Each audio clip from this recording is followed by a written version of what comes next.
Welcome to the Dispatch. You're listening to a primer on Jammu and Kashmir. The regional conflict between Kashmir Valley and Jammu is an everyday story of decades. How was it in 1940s? Presenting the story of Jammu versus Kashmir in episode 33. By the 1940s, Jammu and Kashmir had developed two distinct yet interconnected political spheres. The valley and the Jammu region shared concerns about representation, economic opportunity, and the future of the Dogra state. But their political cultures, organizational forms, and public priorities differed markedly. These differences were shaped by social composition, economic structure, historical experience, and the influence of wider currents from British India. In the Kashmir Valley, politics had taken on a mass character by the early 1940s. The National Conference, emerging from the reorganization of the Muslim Conference, had become the dominant political force. Its leadership, led by Sheikh Muhammad Abdullah, framed its demands in the vocabulary of constitutional reform, civil liberties, equitable administration, and responsible government. Public meetings in towns and large villages became increasingly common, and the party's message circulated through Urdu newspapers, pamphlets, and student networks. The valley's politics were shaped by a combination of socio-economic grievances, especially among cultivators and craftsmen, and the rising appeal of modern political ideas. The urban educated class, though small, played a decisive role in shaping political discourse in the valley. Lawyers, teachers, clerks, and young professionals debated constitutional questions, participated in Praja Sabha elections, and engaged in discussions that reflected a broad awareness of developments in British India. Religious leadership, particularly the institution of the Mirwais, also influenced public opinion. While sometimes aligned and sometimes at odds with the National Conference, the Mirwais-led networks represented another significant channel of political sentiment in the valley. In Jammu, the political landscape was more fragmented and regionally varied. The Hindu-majority districts had multiple organizations rather than a single dominant movement. Groups such as the Dogra Sabha, the Hindu Mahasabha's regional networks, Sikh associations, caste-based reform bodies, and emerging labor and trade organizations each represented different constituencies.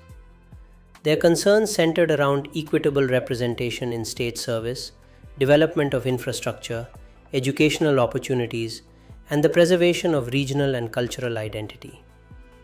Jammu's political discourse tended to be shaped by an older tradition of civic petitions, legal activism, and associational politics. Leaders such as Girdhari Lav Dogra, Sardar Bud Singh, Sant Singh Teg, and Bhagat Chhaju Ram articulated varied interests, from social reform and economic justice to regional development and community upliftment. The rise of urban middle-class professions in Jammu, lawyers, journalists, traders, meant its politics often emphasized administrative transparency, employment, and public works.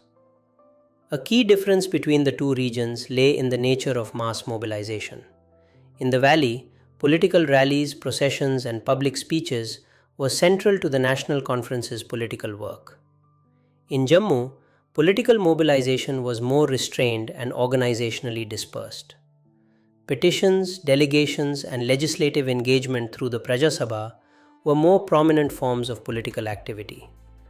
Jammu did not experience mass mobilization on the scale of the valley during this period.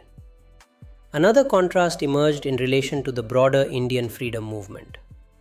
The National Conference drew intellectual inspiration and political vocabulary from the Congress-led nationalist movement, emphasizing secular nationalism, constitutional reform, and popular sovereignty.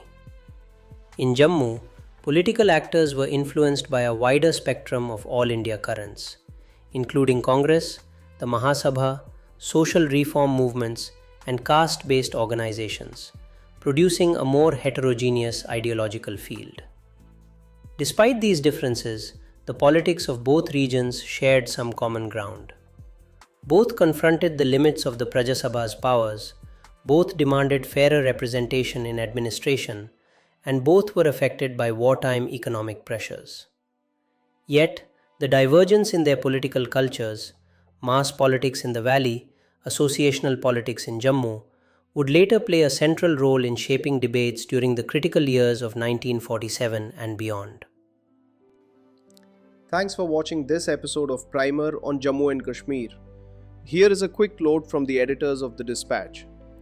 While dealing with historical events, we are conscious of the fact that history has no single view.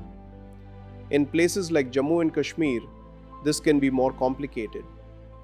While explaining the events of history through this primer, we are taking the best possible care to be objective and to offer context wherever views differ starkly. We welcome you to write to us and enrich the knowledge base on Jammu and Kashmir.